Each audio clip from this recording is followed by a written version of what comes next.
మకర రాశి వారికి ఈ వారం ఎలా ఉంది గురువుగారు? మకర రాశి వారికి 6 గ్రహాలు దివ్యంగా యోగిస్తున్నాయి. దశమంలో చంద్రుడు, ద్వితీయంలో బుధుడు, చతుర్థ శుక్రుడు, తృతీయ రవి, కుజ, శనులు. అద్భుతమైన శుభకాలం కొనసాగుతుంది.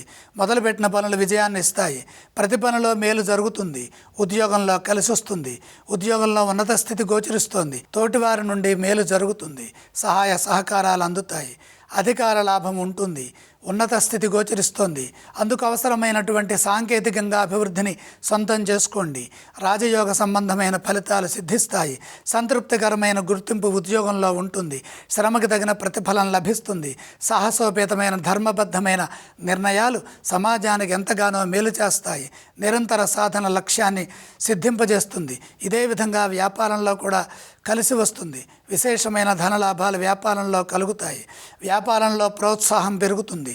గుర్తింపు ఉంటుంది. అనుభవం కలిసి వస్తుంది. పలు మార్గాల అభివృద్ధిని సాధిస్తారు. అనేక రకాలుగా గుర్తింపుని పొందుతారు. దగ్గర వారి నుండి ప్రోత్సాహం కలుగుతుంది. భూ, గృహ, వాహన, స్వర్ణాభరణాది యోగాలలో కలిసి వస్తుంది. శత్రువులు మిత్రులుగా మారుతారు.